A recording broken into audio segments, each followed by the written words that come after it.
What's up, guys? This is the host and loading back, Chris Agnello. With the 2020 NHL free agency approaching, many of the names being spoken about right now are players such as Taylor Hall, Mike Hoffman, Alex Pietrangelo, and Braden Holtby. But today I'm going to be focusing on the top NHL UFA bargains, so players who can still contribute on an NHL team, but at a reduced price. So you guys could consider them as low risk, high reward players. These players may have suffered injuries, off seasons, or have been given reduced roles on NHL teams, but still have the potential to turn things around. So starting off with Bobby Ryan, he was bought out this offseason by the Ottawa Senators. He is 33 years old. He used to average about 40 to 60 points. It was only last season that he was able to average 42 points in the 2018-2019 season. This season, he had to overcome an alcohol problem during the 2019-2020 season. At worst, he can be a fourth line, and at best, he could be a second line player. He's a high reward, low risk player at this point, but he was still able to score a hat trick in his season debut with the Ottawa Senators this season. He used to average about 30 goals. Over time, he has moved to a power forward, more of a dynamic player, because he's been getting more assists than goals. And there's been rumors linking him to the Montreal Canadiens that hopefully if he becomes a high reward player, he would be playing on the first or second line, but at a reduced price, obviously. So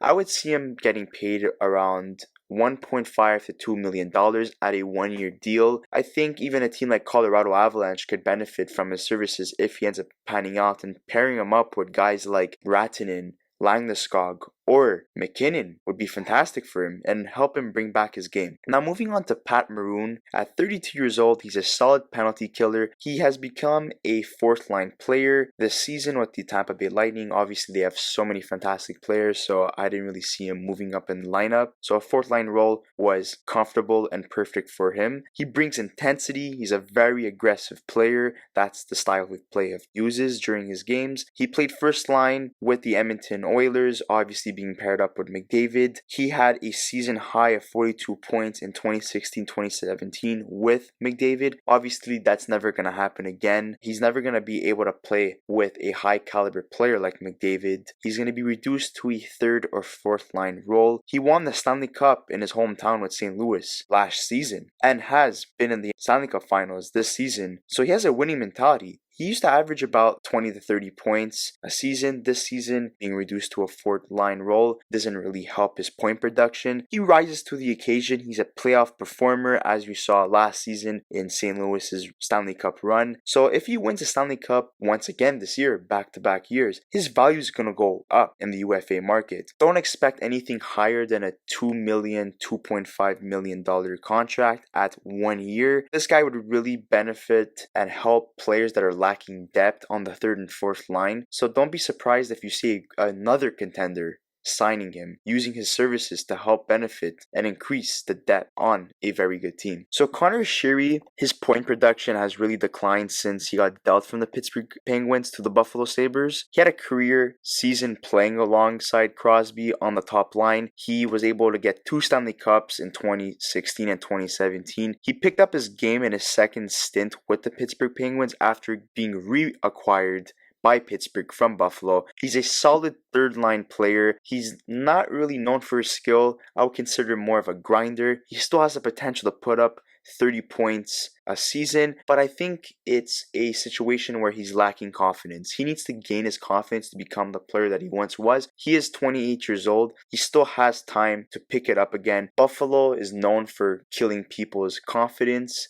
so I really hope that on the next team he signs with, he's able to gain back his confidence. So giving him a 2-year, $2 million or $2.5 million contract would be a fantastic deal for both sides. And hopefully he's able to pan out and average about 20 to 30 points would be fantastic for him and gain his confidence back. Now moving on to Justin Schultz. He's an offensive defenseman. When healthy, he's considered as a top 4 defenseman on an NHL team. He won 2 Stanley Cups in 2016-2017. He played a huge role in their playoff run both years, he's labeled as injury prone, unfortunately. He's a power play specialist, he's a good puck moving defenseman, and he's solid defensively as well. You could consider him a two-way defenseman. He suffered with a lot of body injuries. His highest points was 51 points in 2016-2017. Because of the situation of his injuries, you don't want to really give him a lot of term on his contract,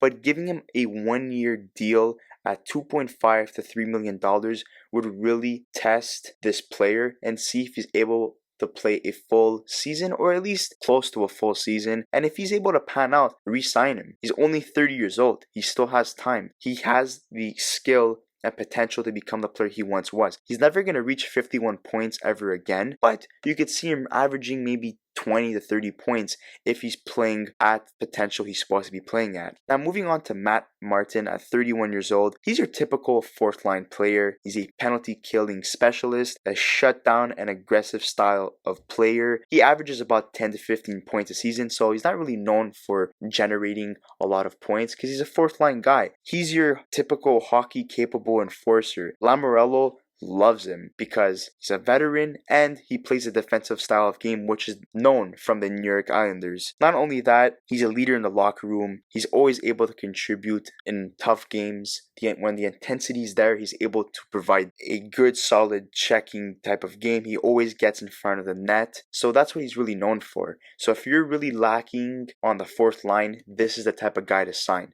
So I would see him signing a 2-year, $1.52 million deal. The reason why is because he's very consistent on the fourth line. You know he's going to be able to do what he's known for. And he's only 31 years old. So signing a 2-year deal, that means that the deal would expire at 33 years old. And he still could sign an extension or with a different team once that deal is up. Now moving on to the last player, Zac Paczan. At 30 years old, he's a defensive D-man, shutdown role, not really known for his offensive skills. He's solid at blocking shots, very strong hitter. He's a third line pairing defenseman. He has an average shot, he averages about 10 to 20 points per season. Buffalo nearly ruined his career. Same situation with Conor Sheary as well, and also with Ryan O'Reilly. He was very solid with the Winnipeg Jets and the Atlanta Trashers where he started off his career. Tampa was able to sign him to a 1-year deal and really help him gain his confidence back. That was the result of Buffalo obviously buying him out because he wasn't able to play to his potential. So Tampa Bay really signing him, as they did with Kevin Shattenkirk, really helped both of those guys gain their confidence. And now they're starting to produce, maybe not to the level that they once were playing at, but relatively close to what they used to play at. Especially considering their age, they're doing a pretty solid job. If he wins the Stanley Cup this year, his value is only going to go up. And he has very strong leadership qualities. So expect him to sign a 2-year deal at around $2 to $2.5 million. So I just wanted to say thank you so much, guys, for listening in. And once again, thank you for watching the last hockey related video, which is NHL UFA predictions. If there's anything else hockey related as well, you can go check out my episodes as well. But if there's anything else that interests you, go watch those videos. Go check it out. Don't forget to like. Don't forget to subscribe. Thank you so much, guys. Have a good one.